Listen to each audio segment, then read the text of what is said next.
네, 우리는 영적 분별력이라는 말을 아주 많이 듣습니다.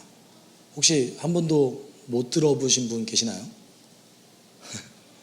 다 한 번씩은 다 들어보셨을 거라고 믿습니다. 그런데 대개는 이 영적 분별력에 대해서 우리는 좀 오해할 때가 있어요. 왜냐하면 이 영적 분별력이 물론 성령께서 허락하시는 능력이긴 하지만 어떤 뭔가 신령한 것이 있어서 이렇게 딱 보면은 마치 여러분 궁예처럼 내가 너를 다 안다라고 얘기하는 그런 분별력을 이야기하는 것이 아닙니다.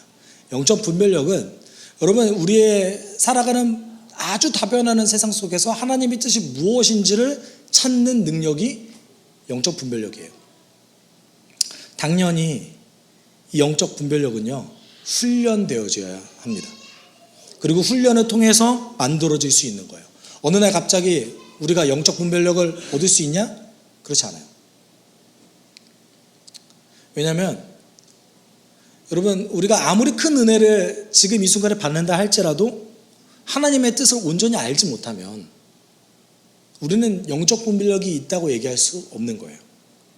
그렇기 때문에 영적 분별력은 무엇보다 중요하다고 할 수 있고, 그리고 그 영적 분별력을 키우기 위해서는 훈련이 필요합니다. 오늘 본문은요 이 영적 분별력이 얼마나 중요한지를 알려주는 본문이에요. 우리가 함께 살펴보면서 영적 분별력이 있는 사람과 영적 분별력이 없는 사람의 결론이 어떻게 될지 한번 좀 살펴봤으면 좋겠습니다. 신실하고 슬기로운 청지기가 과연 누구이고, 그리고 어떤 상을 받게 되는지 알려주셨던 예수님께서 오늘은 본인이 오신 목적에 대해서 이야기하십니다. 그런데 그 목적이 사람들의 기대와는 좀 달라요. 49절에 이렇게 얘기하고 있죠. 나는 세상에다가 불을 지르러 왔다. 불이 이미 붙었으면 내가 바랄 것이 무엇이 더 있겠느냐. 그럼 불이라는 것은 아주 조그만 불씨만 있다 하더라도 어떤 조건을 만나면 아주 커다랗게 번질 수 있죠.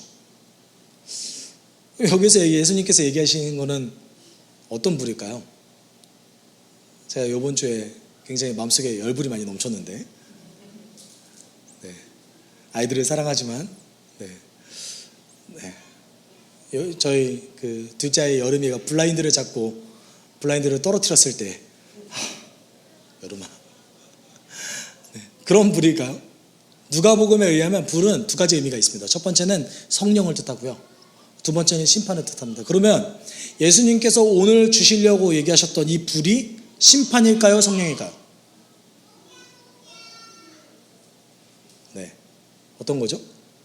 아직 잘 모르겠죠? 한번 살펴봤으면 좋겠어요. 그렇지만 여기서 얘기하는 예수님께서 오신 목적은 적어도 우리가 생각하는 예수님의 참 목적과 조금 달라요. 예수님이 그동안에는 계속해서 어떤 걸 강조하셨냐면 나는 화평을 주러 왔다, 평화를 주러 왔다, 나는 구원을 위해서 왔다, 이걸 강조하셨거든요. 그런데 오늘 유독 갑자기 불을 주러 왔다 이렇게 얘기하세요. 그러면서 50절에 이렇게 얘기하시죠. 그러나 나는 받아야 할 세례가 있다. 그 일이 이루어질 때까지 내가 얼마나 괴로움을 당할지는 모른다. 예수님이 세례를 받는데, 근데 예수님 세례 이미 받으셨잖아요. 세례자 요한을 통하여서 예수님이 세례를 이미 받으셨어요. 그러면 여기서 얘기하는 세례는 세례자 요한에게 세례를 다시 받는 건가요? 근데 이 시점에서 이미 세례자 요한이 죽었거든요. 그러면 어디서 세례를 다시 받아야 되죠? 스스로? 이렇게. 어떻게 받아야 되는 거죠? 많은 성경학자들이 세 가지 가능성을 얘기해요. 첫 번째는 여기서 얘기하는 세례가 나중에 이제 그리스도인들이 받게 되는 순환과 고난을 뜻한다라는 해석을 가지고 있고요. 두 번째는 세례자 요한이 줬던 그 세례를 얘기한 거다라고 해석하는 학자도 있습니다. 세 번째가 이제 하나님의 심판을 뜻한다라고 얘기합니다. 여러분 세례라는 단어는요, 담그다라는 동사에서 왔어요. 그래서 세례가 어떻게 이루어지죠? 물에 담그죠. 원래 정확한 번역은 세례가 아니라 뭐죠? 침례죠, 침례. 저희 교회도 있었으면 좋겠어요. 이렇게 침례할 수 있는 공간이. 그래서 이렇게 열려서 담그고 다시 닫힐 수 있는. 미국의 침례교회가 그런 경우가 굉장히 많죠. 그러면 이 침례가 원래는 물에 담근다, 어딘가가 이렇게 담근다는 뜻인데 세례를 할 때 물에 담그죠. 어떤 걸 뜻하는 거죠? 죽음을 간접적으로 경험하는 걸 뜻해요. 그걸 통해서 물로 씻겨진 나의 죄가 나의 물로서 하나님의 능력으로 씻겨나간다라는 것을 상징하죠. 그래서 고대 이스라엘에서는요, 세례를 사실 한 번 받지 않고 여러 번 했습니다. 시시때때로 할 때도 많았어요. 특별히 쿰난 공동체 같은 경우는 뭐 매주 했다라는 기록도 있습니다. 왜냐하면 회개의 뜻을 갖고 있기 때문에 그렇죠. 근데 이제 그것이 우리에게 와서는, 여러분 세례 여러 번 받아보셨어요? 2번 이상 받아보신 분 계세요? 저 2번 받았어요. 네, 교회에서 한 번 받고요. 훈련소 가니까 저 세례 받았다고 해도 그냥 주더라고요. 저 세례 받았는데요, 그냥 받아. 그래서 초코파이 하나 더 받고. 네, 왜 그런지 모르겠어요. 여러분, 여기서 얘기하는 예수님의 이 세례는요, 결론적으로 얘기하면 십자가를 뜻해요. 왜냐하면 그 십자가에는 구원의 이미지와 심판의 이미지가 함께 있기 때문에 그렇습니다. 베드로전서 3장 21절에 베드로가 노아 홍수의 그 물을 세례라고 표현했어요. 여러분, 이게 세례라는 표현이 모든 것이 다 긍정적인 것이 아니라 누군가에게는 그 물이 심판을 뜻하고 누군가에게는 그 물이 세례를 뜻하는 것을 말하는 거죠. 구원을 뜻하는 걸 말하는 거죠. 그러면 예수님의 십자가는 믿는 우리에게는 구원을 뜻하고 믿지 않는 모든 사람들에게는 심판을 뜻하는 거예요. 마치 노아 홍수의 물과 같은 역할을 하는 거죠. 예수님이 이런 용도로 쓰셨어요. 그리고 이제 본인이 받으실 고난에 대해서 세례라고 표현한 본문이 하나 더 있는데, 9절이 이제 마가복음 10장 38절에 예수께서 그들에게 말씀하셨다. 너희는 너희가 구하는 것이 무엇인지 모르고 있다. 내가 마시는 잔을 너희가 마실 수 있고 내가 받는 세례를 너희가 받을 수 있느냐? 이게 어떤 맥락에서 나왔냐면, 예수님이 본인이 이제 높은 당국자에 의해서 사형 선고를 받고 죽을 것이다, 그리고 다시 부활할 것이다 라고 이제 제자들에게 선포하셨어요. 그랬더니 갑자기 야고보와 요한이, 예수님, 당신이 영광 받을 때 제가 좌편 우편 우리 두 형제가 이렇게 서게 해 주십시오. 예수님이 이렇게 얘기하셨어요. 근데 예수님 직접적으로 내가 죽을 거야, 그리고 부활할 거야 이렇게 말씀하셨는데 왜 제자들은 믿지 못했을까요? 그 과정을 어떤 비유적인 독립전쟁의 일환으로 본 거예요. 예를 들어서 여러분, 어떤 나라가 새롭게 세워질 때 그 나라는 반드시 전쟁을 치르게 되죠. 그럼 원래 있던 나라는 그 전쟁을 치르는 반란군의 수계를 당연히 반란군으로 정의하고 이미 사형 선고를 때리지 않겠습니까? 그런 과정을 이제 생각한 거예요. 그래서 사형 선고를 받아도 예수님이 독립전쟁을 정치해서 우리가 이길 거야, 제자들이 이렇게 판단한 거예요. 실제로 그렇기 때문에 예수님께서 부활하셨을 때에 제자들이 못 모르고 이렇게 얘기하죠. 사도행전의 1장에서 예수님, 당신의 때가 이제 오는 겁니까? 그때 예수님 대답 뭐였죠? 조용히 하고 기도하고 있어. 내가 성령을 보내줄 거야. 그리고 사라지셨죠. 네. 그러니까 제자들의 맥락 속에서는 예수님은 이스라엘의 독립을 쟁취하는 구원자였던 거죠. 예수님은 어떤 분이셨습니까? 십자가를 통해서 세례의 이미지를 심어주시는 거죠. 받아들이는 사람에게는 그것이 구원이 되고 받아들이지 않는 사람에게는 그것이 심판이 되는 거죠. 이런 의미에서 예수님이 51절에 이렇게 얘기하십니다. 너희는 내가 세상에 평화를 주러 온 줄로 생각하느냐? 내가 너희에게 말한다. 그렇지 않다. 도리어 분열을 일으키러 왔다. 에베소서 2장 13절에서 17절까지는 예수님께서 화평을 주러 오셨다라고 분명하게 선포하고 있습니다. 그리고 예수님이 화평하신 분으로, 심지어 그 이사야에서는 평강의 왕으로 오신다고 하시지 않았습니까?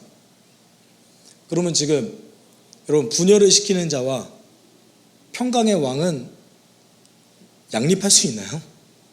너무 모순적인 거 아닌가요? 심지어 단순히 분열만 시키는 게 아니라 너희가 생각하는 그 가정의 가치를 깨트릴 거다라고도 말씀하셨어요. 52절 53절 이렇게 얘기하세요. 이제부터 한 집안에 5 식구가 서로 갈라져서 셋이 둘에게 맞서고 둘이 셋에게 맞설 것이다. 아버지가 아들에게 맞서고 아들이 아버지에게 맞서고 어머니가 딸에게 맞서고 딸이 어머니에게 맞서고 시어머니가 며느리에게 맞서고 며느리가 시어머니에게 맞서며 서로 갈라질 것이다. 혹시라도 복음 전하실 때 이거 전하시면 누가 믿겠어요? 여러분 생각해 보세요. 복음을 전하시는데 우리 예수님께서는요 분열을 주러 오셨고요. 혹시 5 가정이신가요? 네, 서로 갈라져서 이제 좀 싸울 거예요. 그렇지만 예수님 믿어야 돼요. 뭐라고 하실 것 같아요? 얘 뭐 하는 거지 도대체? 이렇게 생각하겠죠. 예수님께서 말하셨던 것에 대한 해석이 필요해요. 죄송합니다.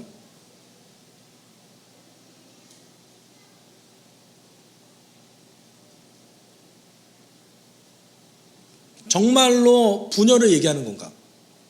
또는 이 분열에 대한 어떤 뜻이 있는 건가? 이거 좀 고민해 볼 필요성이 있는 거죠. 적어도 제자들이 이 말을 들었을 때 굉장히 의심했을 거예요. 왜냐하면 고대로부터 지금까지 가정의 가치는 그 무엇보다 신성하게 여겨졌거든요. 세상에 그 어느 누가 가정이 필요 없다고 얘기합니까? 가정에 분열이 오면 좋다고 얘기하는 사람이 누가 있습니까? 그렇기 때문에 제자들의 입장에서는 이것이 굉장히 받아들이기 힘든 말이었다는 것이죠. 우리가 2 가지 측면에서 해석할 수 있는데, 첫 번째는 예수님의 오심으로 말세의 징조가 시작되었다는 해석입니다. 그러니까 예수님께서 오셔서 신약 성경은 분명히 이렇게 얘기하죠. 하나님의 구원의 마지막 단계가 시작되었다. 이것이 이제 말세예요. 그러니까 말세는 예수님께서 오시고 예수님이 다시 오실 때까지의 그 기간을 말세라고 얘기해요. 마지막 세기를 뜻하는 거죠. 이거를 다른 말로 표현하면 하나님 나라의 시작이라고도 누가복음은 얘기하고 있어요. 왜냐하면 믿음이 온전하게 우리에게 주어졌기 때문에. 그 과정 속에서 분열이 시작된다는 거예요. 어떤 분열이 있냐면 하나님을 믿는 자, 예수 그리스도를 믿는 자와 믿지 않는 자가 분열할 수밖에 없다라는 해석인 거예요. 그래서 이 말세에 대해서, 말세의 징조에 대해서 예언했던 미가서에서 이런 구절이 있습니다. 이 세대가 말세예요. 예수님이 오시고 나서의 말세를 예언한 거예요. 이 세대에는 아들이 아버지를 경멸하고 딸이 어머니에게 대들고 며느리가 시어머니와 다툰다. 사람의 원수가 곧 자기 집안 사람일 것이다. 이게 어떤 징조래요? 예수님이 오시고 나서 말세의 징조래요. 왜냐하면 말세가 오면 세상은 점점 더 나빠져야 하거든요. 여러분, 세상이 점점 더 좋아지면 하나님이 멸망시킬 필요가 있나요? 좋아지는 세상을 왜 멸망시켜요? 예수님께서 다시 오시는 시기는 언제입니까? 하나님이 무조건 심판할 수밖에 없는 타락의 극을 달리는 세상이 되는 거죠. 그럼 하나님이 심판하는 시기가 온 거예요. 그때와 시기는 아무도 모르지만 적어도 세상은 점점 안 좋아지는 거예요. 그 말세의 징조가 뭐예요? 가정이 서로 분열하는 거라는 거죠. 예수님이 오심으로 해서 이런 일이 벌어진다라고 예수님이 얘기하셨을 수도 있습니다. 2번째는 예수께서 전한 복음은 사람들을 분열하게 한다라고 해석할 수도 있습니다. 예를 들어서 예수님이 하나님의 뜻을 바리새인과 서기관과 무리들에게 계속 나누셨어요. 복음을 전하셨어요. 근데 그럴 때 모든 사람이 다 받아들였나요? 예수님의 고향 사람들은 돌 들고 예수님 쳐 죽이려고 그랬어요. 바리새인과 서기관들은 논쟁하다가 결국 안 되니까 예수님을 죽이려고 모의를 하기 시작합니다. 이제 극렬하게 예수님의 말씀을 듣는 사람들이 극렬하게 2가지 반응을 보이는 거죠. 받아들이던가 받아들이지 않던가. 그럼 어떤 걸 뜻할까요? 첫 번째 해석일까요? 2번째 해석일까요? 여태까지 보통 마지막 것을 제 이제 해석으로 뒀는데 둘 다 맞는 해석이에요. 그러니까 둘 다 일어난다는 거죠. 예수님 오심으로 해서 말세의 징조도 일어나고, 그리고 예수님께서 하신 말씀을 통하여서 이 말씀의 결과를 통해서 어떤 일이 벌어집니까? 성령님이 일하기 시작하는 거죠. 성령님이 이제 어떤 일을 하세요? 구별하는 일을 하세요. 아까 제가 말씀드렸듯이 49절에 얘기하는 불이 성령과 심판을 뜻한다고 얘기했잖아요. 그러니까 성령께서 불로 임하셔서 어떤 일을 하시죠? 우리를 예수를 안 믿는 사람과 구분짓게 만들어요. 이 분열을 얘기하게 되면, 그러니까 나쁜 말로 하면 분열인데 좋은 말로 하면 우리의 입장에서는 구별이 되는 거죠. 예수님 오심으로 해서 이런 일들이 벌어진다는 거예요. 현상적으로. 그러면 우리가 여기서 조금 착각하지 말아야 될 것은, 복음이 누군가를 분열하게 하는 어떤 능력이 있는 것이 아니라 우리가 타락했기 때문에 분열하게 되는 거죠. 복음의 결과로서. 예수님이 이러면서 이제 어떤 그 자연현상을 예로 들면서 영적 분별력을 얘기하십니다. 왜냐하면 이건 구별되는 사역, 또는 예수가 옳습니다, 예수님이 나의 주님입니다 라고 이제 내 삶 속에서 나를 구별하기 위해서는 제가 서두에서 말씀드렸듯이 영적 분별력이 필요해요. 그래서 어떤 구분하는 사역, 내가 영적인 분별력을 가는 것이 얼마나 중요한지를 이제 비유로 드시는데, 54절 55절에 이렇게 얘기하죠. 예수께서 무리에게 말씀하셨다. 너희는 구름이 서쪽에서 이는 것을 보면 소나기가 오겠다고 서슴지 않고 말한다. 그런데 그대로 된다. 또 남풍이 불면 날이 덥겠다고 너희는 말한다. 그런데 그대로 된다. 이 말이 뭐냐면 이스라엘의 건기와 우기를 이스라엘 사람들은 본능적으로 안다 이거예요. 여러분, 그 엘리야가 아세라와 바알의 그 선지자들과 대결을 벌였던 곳이 어디죠? 갈멜산. 어디예요? 갈멜산이죠. 갈멜산. 근데 왜 갈멜산에서 했을까요? 그렇게 제가 대답을 기대하진 않았습니다. 네. 갈멜산에서 한 이유는 거기가 이스라엘의 기상청 역할을 했기 때문에 그래요. 그러니까 갈멜산에서 지중해가 바로 보이거든요. 지중해가 바로 보여요. 그리고 갈멜산이 그렇게 높은 산이 아닌데 갈멜산에서 지중해가 바로 보이고 오른쪽으로 계속해서 아주 완만한 평지가 이렇게 쭉 이어집니다. 근데 이제 지중해 쪽에서 습한 바람이 불거나 그리고 이제 구름이 형성되면 무조건적으로 비가 오는 거예요. 여러분, 동해바다 쪽에서 우리가 이와 비슷한 현상이 하나 있죠. 눕새바람이 일어나죠.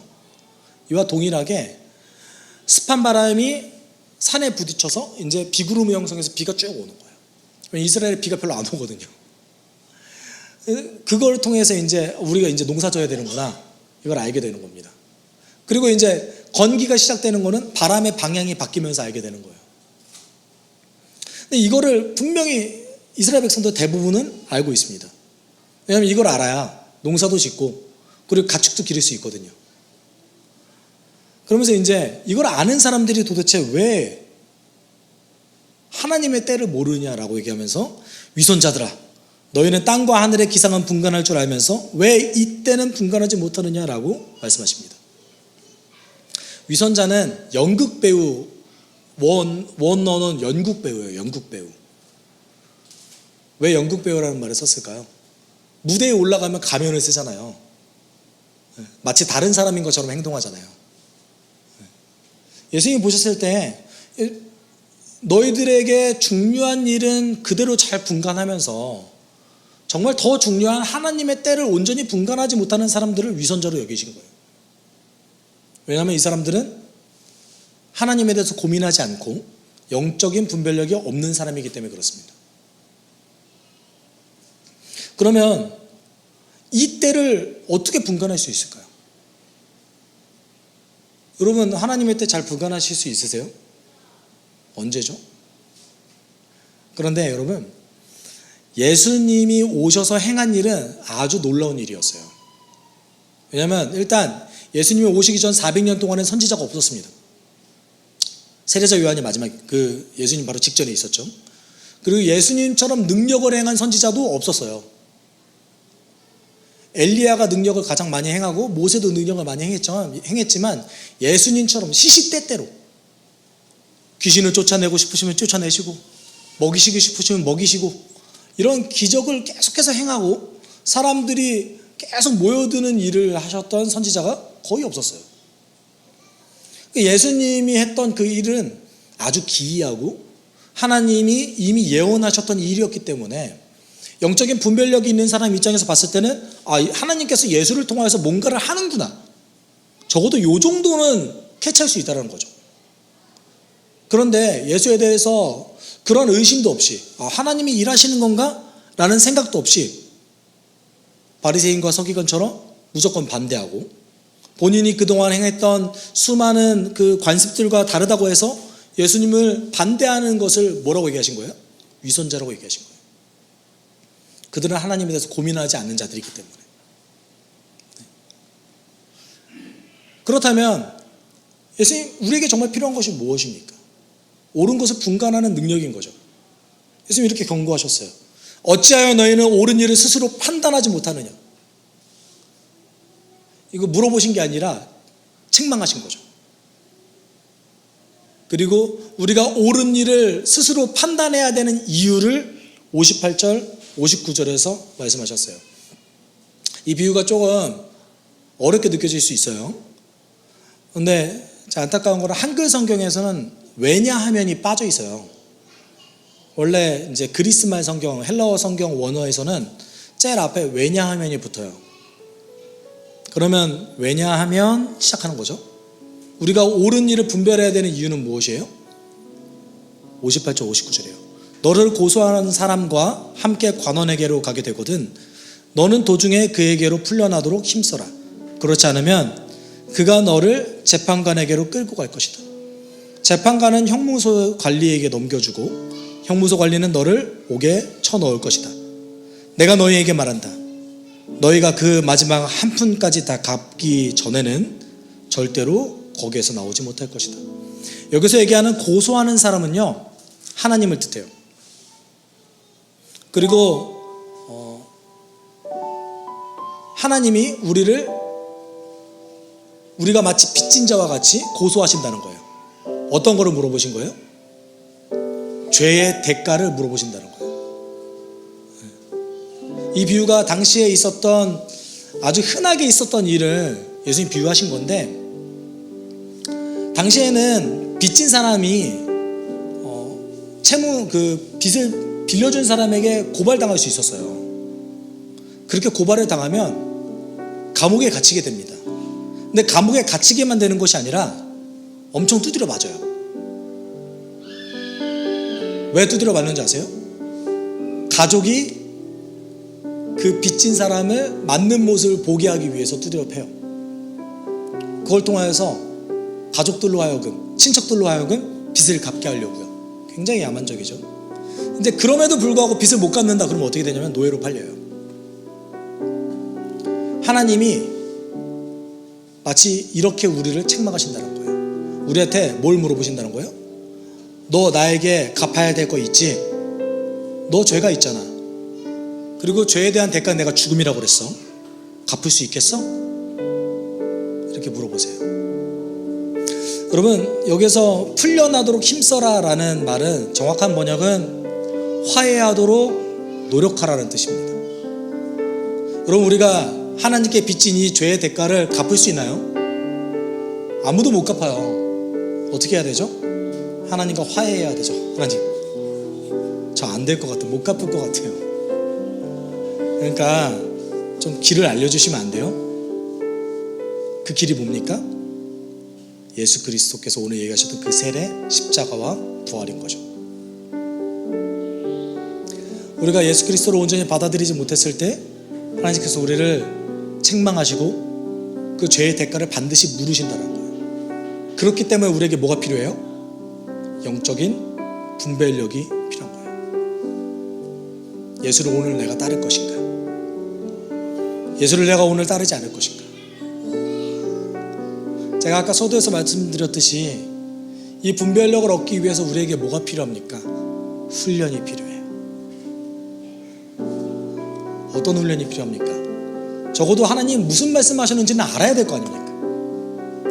그리고 하나님의 말씀이 내가 납득하기 힘든다 할지라도, 내가 그것을 받아들이기 어렵다 할지라도 그것을 받아들이기 위해서 기도라도 해봐야 되는 거 아닙니까? 내가 기도해도 안 된다면 도움을 구해야죠. 누구예요? 공동체예요. 내가 하나님께 기도했는데도 예수를 따르기 너무나 힘들다면 그럼에도 불구하고 예수를 따르는 공동체의 그 성도를 보면서 내가 배워가 나갈 수 있겠죠. 목회자의 말씀 해석을 통하여서 영적 분별력을 키워나갈 수 있겠죠. 여러분, 우리는 이런 훈련이 필요합니다. 언제요? 날마다요. 여러분, 미국 대각성 운동을 일으켰던 조나단 에드워즈라는 사람이 있었습니다. 이 조나단 에드워즈가요, 정말 설교만 하면 이 사람이 이렇게 설교를 읽었대요. 이렇게 기록에 의하면 이렇게 그냥 읽었대요. 이렇게 읽었는데 설교만 하면 사람들이 뒤집어지고 막 방언이 일어나고 병든 사람이 낫고 막 물밀듯이 사람들이 교회에 막 밀려들기 시작하는 거예요. 누가 봐도 이거는 이상하다, 하나님이 뭔가 일을 하시는구나 라고 생각하잖아요. 여러분, 이때 보통 우리는 어떻게 생각합니까? 어떻게든 더 내가 설교를 많이 해서 교회의 사람들을 꽉꽉 채워서 교회를 더 지어야겠다라고 생각하지 않겠어요? 이때 조나단 에드워즈가 했던 방법이 뭐였냐면, 이렇게 사람이 많이 오지만 진정한 신앙이 무엇인지 고민하기 시작했어요.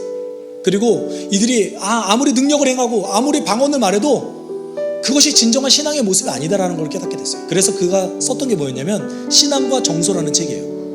하나님의 말씀을 토대로 참된 신앙의 정서는 무엇이고, 신앙의 정서와 상관없는 것은 무엇이고, 신앙과 상관없는 사단이 주는 정서는 무엇이라는 것을 구별하기 시작했어요. 기독교 최고의 고전을 만들어냈죠. 이게 영적 분별력입니다. 남들이 동일하게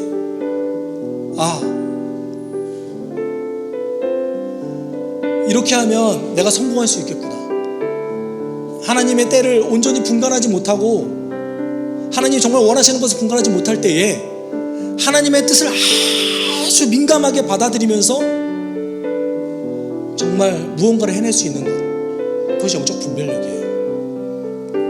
여러분, 이거를 우리가 훈련하게 해달라고 여러분 지금 이 순간 기도해야 됩니다. 우리가 함께 기도할 때, 하나님, 내가 민감하게 이 영적인 분별력을 훈련하게 주님 도와주십시오. 그래서 나의 날마다의 삶 가운데 예수를 온전히 따를 수 있는 내가 될 수 있게 주님 도와주십시오. 우리가 이렇게 함께 지금 이 순간에 기도하도록 하겠습니다. 사랑이 많으신 하나님 아버지, 감사합니다. 우리가 자신의 삶 가운데 하나님 민감하게 반응했던 조나단 에드워즈처럼 하나님 지금 이 순간에 온전히 하나님을 따를 수 있게 주님 도와주십시오.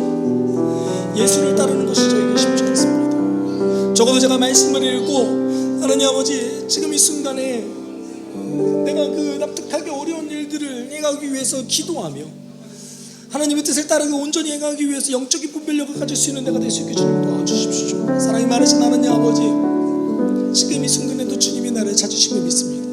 지금 이 순간에도 하나님께서 우리가 하나님의 능력을 따라서 제자로서 온전히 행하기를 원하신다는 것을 믿습니다. 하나님 도와주십시오. 하나님 인도해 주십시오. 사랑 많으신 하나님, 죄 많은 우리가 주님을 온전히 따르기 위해서 분별력이 필요합니다. 지금 이 순간에도 우리를 흔들기 위해서 노력하는 사람의 교회가 얼마나 다양하고 얼마나 폭넓게 있는지 모릅니다. 하나님, 우리를 인도해 주십시오. 이 분별력이 없이는 하나님 온전히 따를 수 없습니다. 하나님 온전히 따라갈 수 없습니다. 주님 인도해 주십시오. 주님 인도해 주십시오. 주님 인도해 주십시오. 사랑이 많으신 하나님 아버지, 우리에게는 주님의 허락하신 그리고 훈련된 영적인 분별력이 필요합니다.